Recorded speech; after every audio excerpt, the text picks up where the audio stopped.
Louvado seja Nosso Senhor Jesus Cristo, para sempre seja louvada Sua Mãe, Maria Santíssima.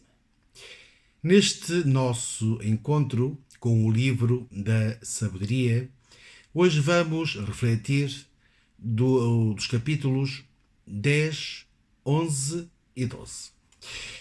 O capítulo 10, dos versículos 1 a 14, o autor vai nos fazer recordar algumas personagens e até mesmo algum episódio onde foi notória a ação da sabedoria.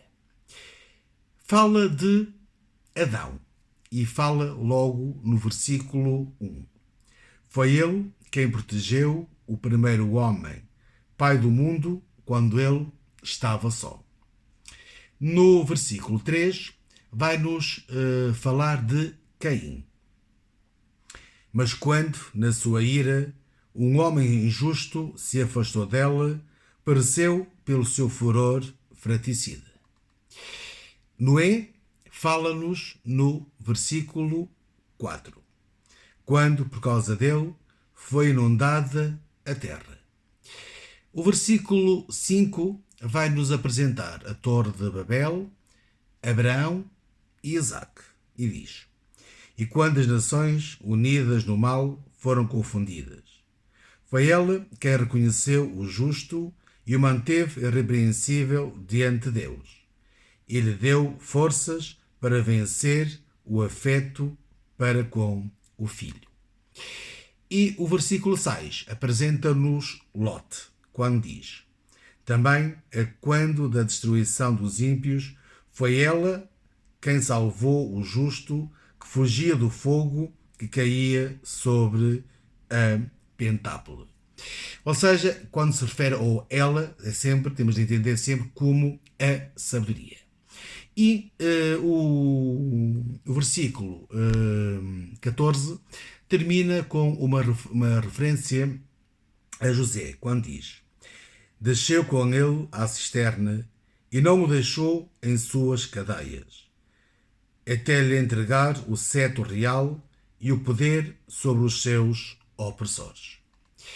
O capítulo 10 termina com o versículo 21, que diz o seguinte: Porque a sabedoria abriu a boca dos mudos e tornou eloquente a língua das crianças. O autor compara os israelitas a crianças e a mudos. Podemos nós fazer a pergunta: o porquê desta comparação? No tempo da escravidão, os israelitas viviam oprimidos, calados e pouco ou nada podiam falar. Mas com a chegada à terra prometida, tudo vai mudar. E vai mudar porquê? Porque começam a louvar a Deus, começam a soltar-se. Então deixam de ser crianças e deixam de ser mudos, para que as suas vidas comecem a ser algo completamente diferente. Daí terminar este capítulo 10 exatamente como que esta forma de louvor, esta forma de mudança de vida. Já o capítulo 11, este capítulo o autor apresenta uma bela meditação sobre o Êxodo, onde Moisés vai ser o modelo de todos os profetas graças à sua sabedoria. É o que nos diz o versículo 1 do capítulo 11. Fez prosperar as suas obras pelas mãos de um santo profeta. Refere-se a Moisés. Dos versículos 4 a 14, fala-se de a sabedoria que acompanha Israel e castiga o Egito. O versículo 4 fala de uma rocha dura. Vejam o que diz: Tiveram sede e invocaram-te. Deste-lhes, então, água de uma rocha dura. O que é isto da rocha dura? Há aqui duas visões. Uma que é a imagem da rocha dura em oposição ao castigo da primeira praga do Egito. Se recordarmos, a primeira praga no Egito é o quê? É quando as águas do rio se transformam em águas de sangue. Portanto, no Egito a água é sangue, aqui a rocha é que vai dar, ou vai matar a sede às pessoas que estão a fazer a sua travessia no deserto. Mais tarde, Paulo vê nesta rocha dura a figura de Cristo, que quem dele, de Cristo, se aproxima, não terá mais sede. Este é o sentido desta rocha dura. Em oposição a esta rocha de onde brota água, está o castigo do Egito, que sofrem a sede. A partir do versículo 15, entra-se no tema do pecado e o correspondente castigo. Usa-se aqui a lei de Talião. E não esquecer a lei de Talião, que é olho por olho, dente por dente. Usa-se então aqui a lei de Talião, que faz corresponder a cada pecado uma pena proporcional. Nestes versículos está em causa o pecado da zolataria. E vejam o que diz o versículo 15. Por causa dos pensamentos estúpidos, inspirados na sua maldade, que os extraviaram ao ponto de prestar culto a répteis irracionais e animais desprezíveis.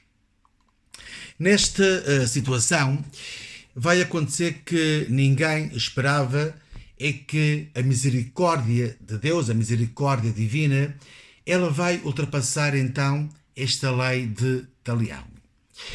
Deus vai castigar, mas não vai destruir nada, nem ninguém. Porque mesmo os egípcios, porque Deus é o autor da vida. Deus tudo criou e a todos criou com amor. E por isso castiga, mas não destrói. Porque o significado de destruir significa acabar.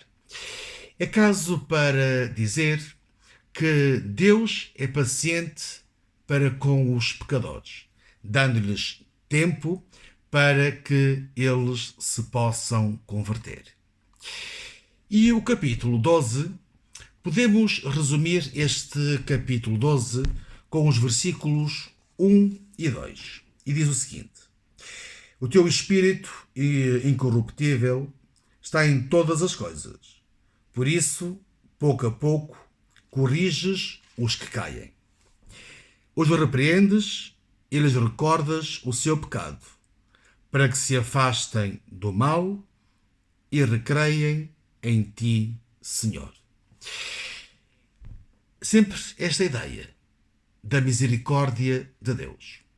Se antes falámos dos egípcios, do castigo, etc., agora, neste capítulo 12, vamos falar dos cananeus, que chegaram ao ponto de sacrificar crianças ao deus Moloque.